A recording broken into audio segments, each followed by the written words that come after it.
भगवान बुद्ध का जो ये मूर्ति बनाया गया हुआ है, इस पेड़ से बना हुआ है। ये पेड़ गिर चुका था। कलाकार ने जो है इस सूखे हुए पेड़ से भगवान बुद्ध की मूर्ति बना दिया है। ये मूर्ति जो है दुनिया की सबसे बेस्ट मूर्तियों में से एक है। मैंने अपने जीवन काल में ऐसी पहली मूर्ति देखी है। यह मूर्ति जो है राजगीर के वेणु वन में लगी हुई मूर्ति है।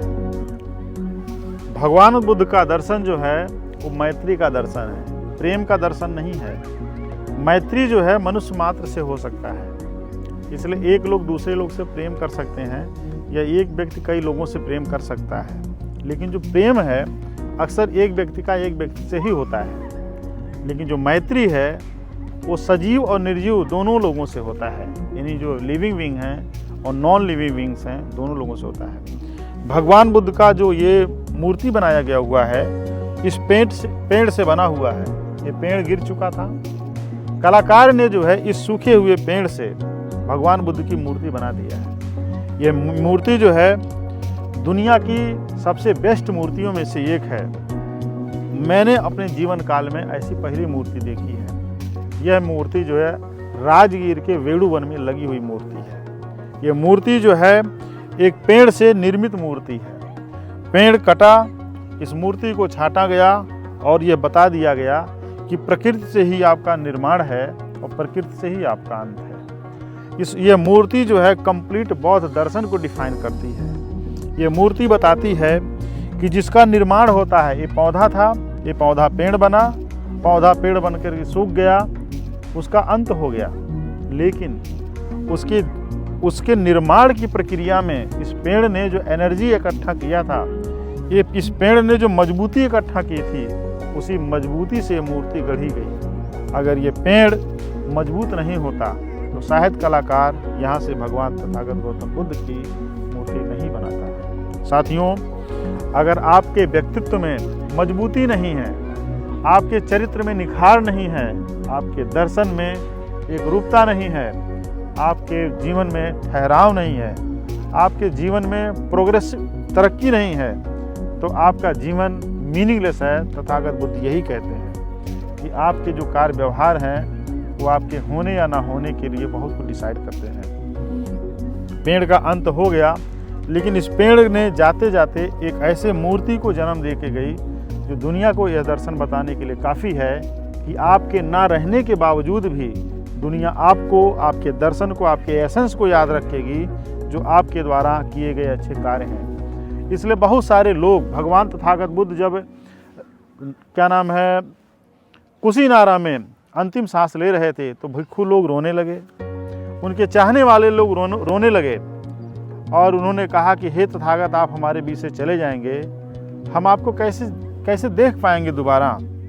तथागत बुद्ध ने कहा कि जो हमारे धम्म को देखेगा वो मुझे देखेगा, जो हमारे धम्म का पालन करेगा वो मेरा पालन करेगा, जो मेरे धम्म को जिंदा रखेगा उसमें मैं जिंदा रहूँगा।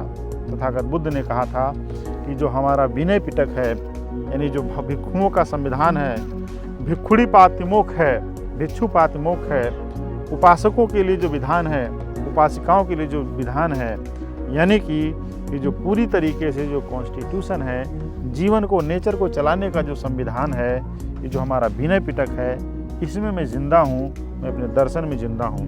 जो मेरे दर्शन को फॉलो करेगा मुझे उसी रूप में देखेगा।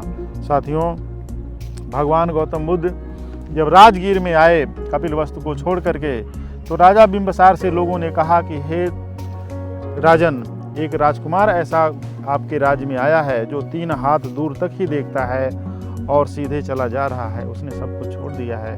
तब राजा बिंबसार खुद चले आए और सिद्धार्थ गौतम को समझाने लगे। बोले, बेटा, इंसान का पुरुषार्थ 3 चीज़ों से स्थापित होता है। राजन से पूछा सिद्धार्थ गौतम ने, राजन वो क्या चीज़ है? उन्होंने कहा कि सेक्सुअलिटी, दूसरा शारीरिक बल और तीसरा धन। तब तथागत गौतम बुद्ध ने कहा, यानी कि सिद्धार्थ गौतम के रूप में तब वो थे, तब उन्होंने कहा कि जो सेक्सुअलिटी है वो क्षणभंगुर है, अत्यंत क्षणभंगुर है। जो धन है वो अत्यंत क्षणभंगुर है, जो हमारे पास है कल किसी का और हो जाएगा।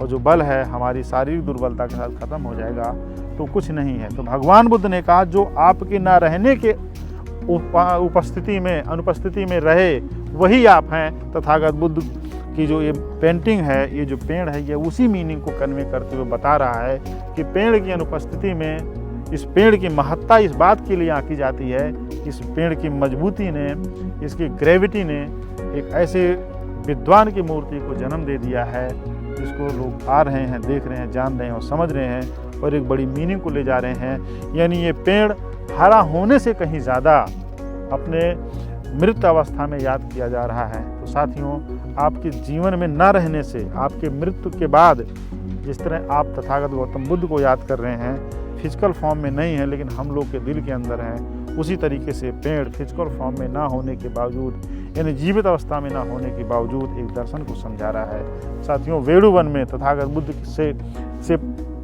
प्रभावित होकर जिस मूर्तिकार ने इसको गढ़ा हुआ है, मैं उसको नमो बुद्धाय कहना चाहूँगा।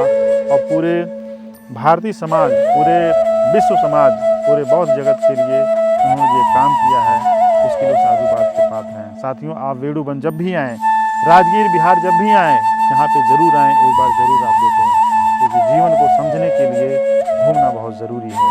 हम आपको भगवान बुद्ध के दर्शन से इसी तरह से अवगत कराते रहेंगे और वेणुवन का दर्शन करने के लिए आप हमारे साथ बने रहिए।